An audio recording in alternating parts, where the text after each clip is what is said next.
An urgent alarm echoes, red lights flash. The sub jerks off course, spun violently by a shockwave. The pilot yanks the controls, sirens howl. The roaring of water pressure drowns out everything else. For a moment, all's chaos. Then, silence. The crew stares through the viewport. The sonar beeps. A blip, a shape, huge, undefined, drifting out of detection range, but no contact, no more hits, no warning. Just the faint echo of what just struck them. Then, the true horror sets in. Because whatever hit the sub, whatever slammed into them at depth, it wasn't searching for food. It was testing, marking, claiming.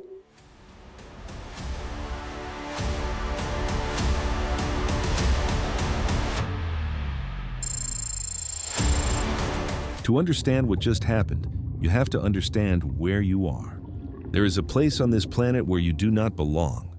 A place where the physics of the world conspire to crush you. We call it the abyss. We treat it like a museum. We send down our cameras. We send down our lights. But we forget one simple, terrifying fact. When you enter a predator's home, you are not an observer. You are prey. Down here, biology doesn't work the way it does in the sun. On the surface, life is solar-powered. Down here, life is engine-powered by chemical vents and the rotting flesh that falls from above. It is a starving world, and starvation breeds monsters. Nature has stripped these creatures of everything they don't need. No scales, no pigment, no unnecessary bones. They are distilled efficiency. Teeth, stomach, sensors. Take the viperfish. A creature so grotesque its teeth are too long to fit inside its own mouth. They curve back towards its eyes, forming a cage that no prey can escape. Or the Gulper Eel. A swimming stomach with a mouth wide enough to swallow an animal larger than itself. These are not anomalies. These are the standard. But the most terrifying rule of the deep isn't the teeth. It is the scale. Biologists call it Deep Sea Gigantism. It is a scientific fact that the deeper you go, the bigger things get. It is a survival mechanism. The cold slows down metabolism. Animals live longer. They grow slower, but they never stop growing. On land, gravity limits size. Your bones can only support so much weight. In the water, gravity is canceled out. Buoyancy allows life to cheat the laws of physics. A spider crab on land would collapse. In the deep, the Japanese spider crab spans 12 feet across, a towering nightmare of legs that could stand over a minivan. If a crab can grow to 12 feet, if a squid can grow to 40 feet, what is the upper limit? Is there one? Or is there something down in the trenches, grown ancient and massive in the dark, that we simply haven't seen yet? We like to tell ourselves that if something truly massive existed, we would have found it. We rely on our radar, our sonar, our dominance of the seas. But in 1978, the U.S. Navy, the most powerful maritime force in history, got a reality check. The USS Stein was a destroyer escort, a warship. It was hunting submarines. To do this, it used a massive sonar dome attached to the bottom of its hull. This dome was coated in a specialized, super tough rubber. It was designed to withstand collisions, debris, and the wear and tear of the ocean. But during a routine mission, the sonar went blind. The captain ordered the ship back to port for repairs. They expected a mechanical failure. What they found in the dry dock defied explanation. The rubber coating of the sonar dome had been shredded. It wasn't peeling, it wasn't cracked, it had been slashed. Cuts several feet long covered the surface, and embedded deep inside the rubber were teeth. They were the sharp, serrated, distinct claws found on the rim of squid suction cups. Biologists looked at the teeth, then they looked at the damage, and they did the math.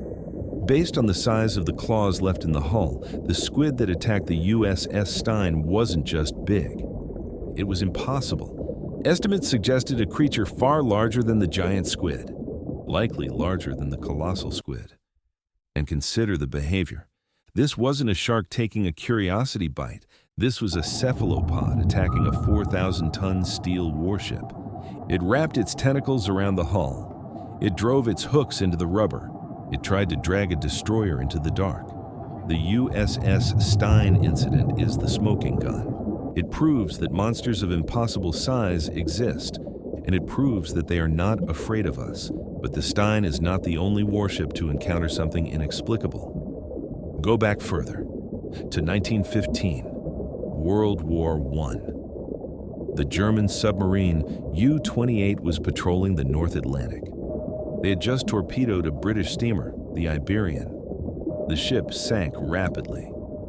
According to the report by Captain Commander Freiherr von Forstner, about 25 seconds after the ship disappeared beneath the waves, there was a massive underwater explosion. The boiler of the sinking ship had detonated. The force of the blast threw debris hundreds of feet into the air. But the debris wasn't just metal and wood. Thrown up from the depths, struggling in the wreckage, was a creature. The captain and 6 of his officers watched from the conning tower. They described a gigantic aquatic animal. It looked like a crocodile, but it was 60 feet long. It had 4 powerful limbs with webbed feet and a long, tapering tail. It thrashed in the water for 10 to 15 seconds, screaming in pain before sinking back into the abyss. This wasn't a sailor's drunk tall tale. This was a log entry in a German military war diary, witnessed by trained officers. They didn't see a whale. They didn't see a shark. They saw something prehistoric that had been disturbed by the violence of war, something that had been hiding in the Atlantic mud for millions of years. Fast forward to 1977, the Japanese fishing trawler Zuiyo Maru was dragging its nets deep off the coast of New Zealand. They were looking for mackerel. Instead, they pulled up a nightmare. From a depth of 900 feet, the net hoisted a massive rotting carcass. It weighed 4,000 pounds. The crew was repulsed. The smell of decay was overwhelming. But they took photos. They took samples. The creature didn't look like a fish. It didn't look like a whale. It had a long, slender neck, a small head, 4 large fins, and a long tail. It looked undeniably like a plesiosaur, a marine dinosaur supposed to be extinct for 65 million years. The scientists back in Japan were in a frenzy. They called it the new Nessie. Skeptics eventually claimed it was the rotting corpse of a basking shark. They said that when sharks rot, the gills fall off, leaving a shape that looks like a long neck. But the crew of the Zuiyo Maru disagreed. They handled the flesh, they saw the structure, and they were terrified. They threw the carcass back into the ocean to save their catch from the smell. Whatever it was, shark or dinosaur. It proves that things die in the deep that we have never cataloged alive. Things that grow to 2 tons in weight, drifting in the dark, waiting to be caught. And then there are the encounters that haven't been verified, the rumors that circulate among the whaling fleets of the Antarctic. For decades, Japanese crews have whispered about the Ningen. The word translates simply to human, but these are not humans. They are described as massive white biological forms, 20 to 30 meters long. That is the size of a blue whale, but unlike a whale, they are reported to have a face, a mouth, 2 eyes, and sometimes arms, hands with 5 fingers. Submarines report seeing them drifting in the freezing waters, usually at night. Sometimes they are mistaken for submarines themselves because of their smooth, white skin. When crews try to photograph them, they vanish, sinking vertically into the depths without a sound. Is it a misidentified beluga whale? Or is it a species of primate that evolved to return to the ocean? Or something else entirely? The ocean near Antarctica is one of the least explored places on Earth. Deep, cold, isolated. If you wanted to hide a species of giant humanoids, that is exactly where you would put them. If the biology is terrifying, the mystery is worse. Sometimes we find things on the bottom that shouldn't be there at all, things that look artificial. In 1964, the research ship USS Eltanin was scanning the ocean floor, 13,000 feet deep, total darkness, crushing pressure. They were dropping a camera sled, snapping photos of the endless mud, photo after photo of nothing.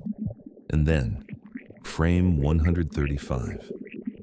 Standing upright in the middle of the wasteland was a pole, rising from the sea floor, perfectly straight. Radiating out from the central shaft were crossbars, perfectly spaced, perfectly perpendicular, ending in small nodes. It looked exactly like a television antenna, but it was 2.5 miles underwater. There were no footprints, no tracks, no other debris. Just a complex geometric structure standing alone in the void. The scientific community panicked. They quickly labeled it a sponge, Cladohyza concrescens. They claimed it was a rare biological anomaly that just happened to look like human technology. Maybe they are right. But look at the photo. The symmetry is too perfect. The angles are too sharp. It forces us to ask a question we don't want to answer. If it is a machine, who built it? And if it is an animal, what kind of intelligence creates that kind of order? Whether it is a sponge mimicking an antenna or an antenna mimicking a sponge, it implies that the deep ocean is not just a chaotic wilderness. It has structure, it has rules, and we are trespassing. And then there is the sound. Light dies in the water. But sound? Sound travels 4 times faster in water than in air. The deep ocean is an acoustic superhighway, and something is using it to scream. In 1997, NOAA, the National Oceanic and Atmospheric Administration, picked up a signal. It came from a remote point in the South Pacific. They called it the Bloop. But don't let the cute name fool you. The sound was violent.